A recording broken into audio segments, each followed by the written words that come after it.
Thank you very much indeed. Really good to be here, I think. And what I'm going to do is do the whole thing in a sort of quaint British accent, partly so you can sort of think I'm, calling you from Buckingham Palace, partly because I understand it makes me sound really intelligent.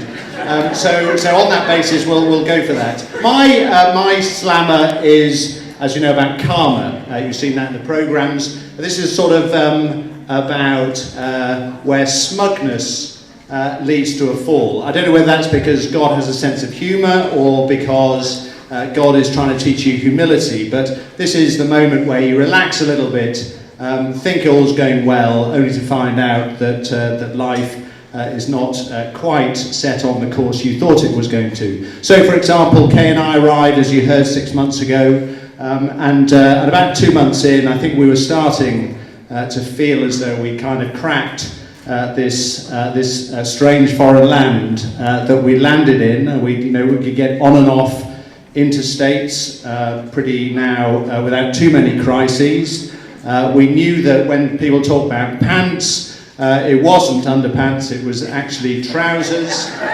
We knew that if you went to a restroom, it wasn't to have a lie down and relax, it was for some other means. And so we were feeling reasonably confident at this stage.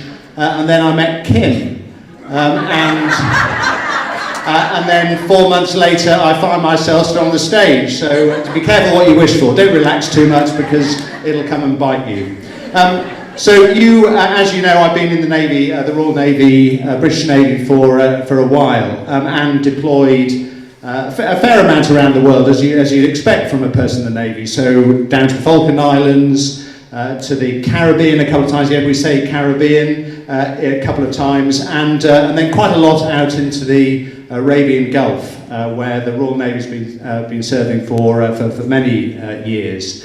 The first time I was out there was in 1986, when the Iranians were sort of blowing holes in the side of oil tankers. Extraordinary times. Other time doing the sort of the air operations over Iraq, and we deploy for operations pretty obviously, but also while we're deployed, we have a role of defence diplomacy, we call it. Diplomacy, dealing with, interacting with allies, interacting with the locals, and doing our bit for UK PLC, supporting the embassies around the world. And it's kind of what we do in Norfolk with NATO, 29 nations, doing their bit, working together for the NATO alliance, and interacting with you all, which is a great privilege, and it's why you find ourselves building floats and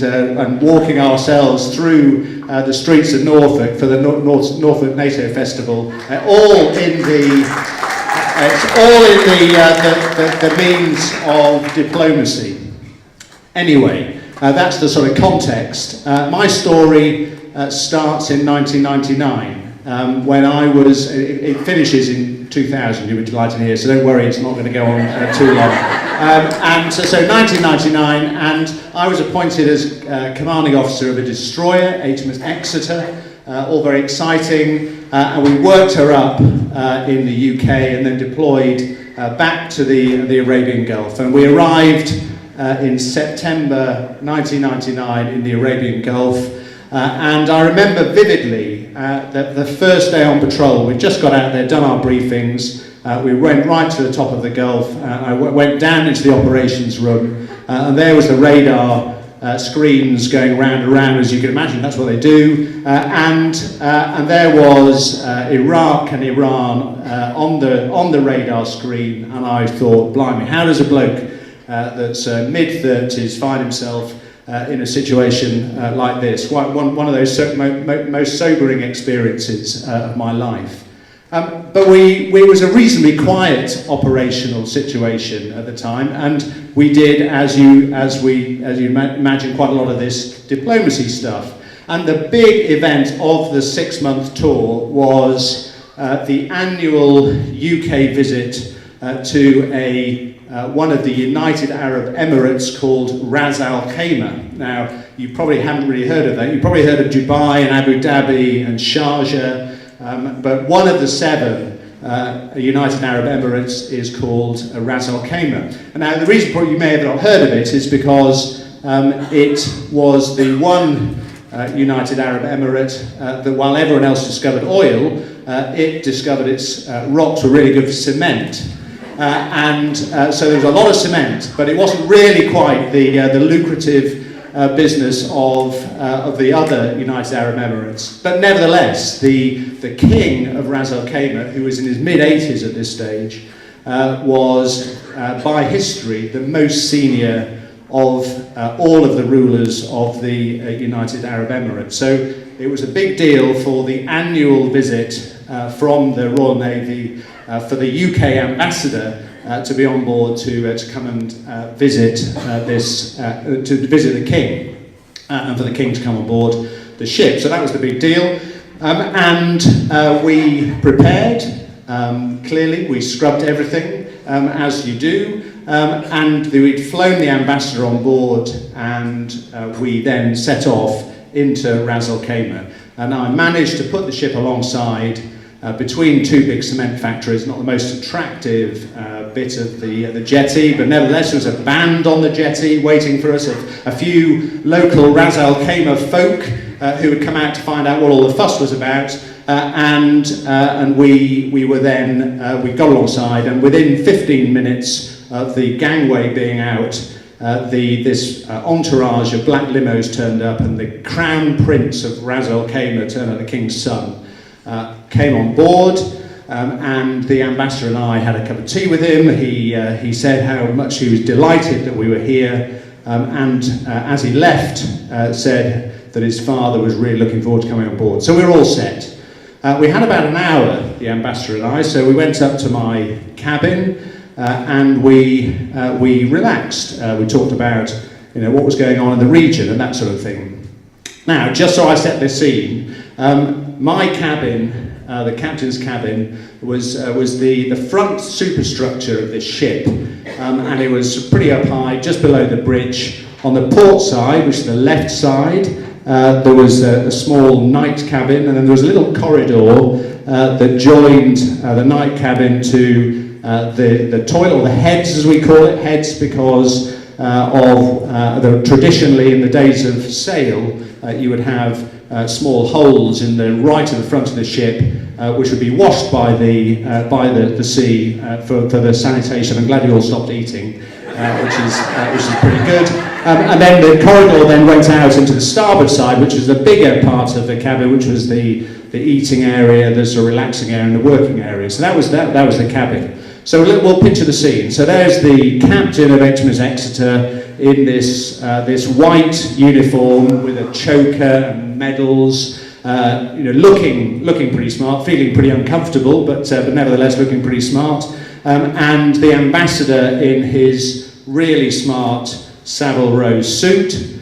And down below in the wardroom was this banquet laid out with as much cutlery as we could find, just to confuse all the visitors, as British people tend to do. And that was all laid out, and the gangway party were ready for the king. And we were all set. So clearly nothing could possibly go wrong. And I should have figured that was the smugness alarm point. At that moment, start thinking about what could go wrong, Paul, because it's about to. I didn't. And so about 20 minutes away from the king arriving, and the ambassador went into my heads for a comfort break, which is pretty reasonable. And then I was sat in the cabin minding my own business, and you heard the heads flush, and there's a high pressure salt water flushing mechanism that does this. And I thought nothing more of that. I did, however, noted that they were immediately followed by a scream, which was not what I was expecting. And then very soon afterwards, a sort of ambassador-shaped cruise missile came launching out of the heads into my cabin. And I noted quite quickly that he was dripping wet from the waist down because the salt water pipe had sheared, and instead of flushing the toilet, had hosed him down with high-pressure salt water. So that was sort of problem one. And then problem two was that this water was now flooding the cabin. So it was flooding the toilet, and it was now flooding into that passageway. And anyone that's been on ships will know that if you have water flushing around high up in the ship, that becomes a real big stability problem. So potentially this was a really serious incident that was going to actually, could have turned the ship over. I don't think we were pretty close to that, but nevertheless, if it went really badly, it could have done. So pretty serious. And so from calm, serene, already, all of a sudden we were in a serious problem. The water now was into my main cabin. It had started running down the walls of the wardroom below, where we were going to have lunch. And then main broadcast pipes were being made, and all of a sudden we had about 20 large sailors with tools and all sorts of things in the cabin. So this was the moment where we realised that your military training needs somehow to sort of cut in with 15 minutes to go, and we managed to find an officer that was about the same size as the ambassador, who donated his suit, and not quite as slick as the ambassador's original one, but it would do. And then we left very quickly the Battle of the Somme that was happening in my cabin. And down below there were the people trying to scoop up the water that was pouring down the bulkheads. And we managed to get onto the gangway about 2 minutes before the King arrived. Fortunately, he was about 5 minutes late as well. So we just managed to get there. The King arrived with regal, whatever regal thing is, all the way up the gangway, met by the ambassador and myself, and we had lunch. He didn't notice that the ambassador and the captain were pretty frazzled. He didn't notice that there was water pouring down the bulkhead behind him where he was having lunch. He didn't notice the carpet was increasingly wet. He didn't notice that there was an enormous amount of activity above him, sorting it all out.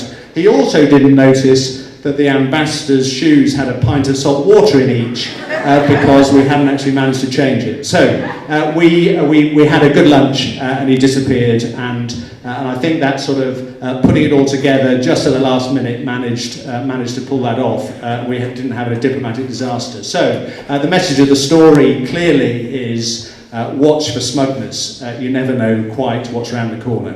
Thank you.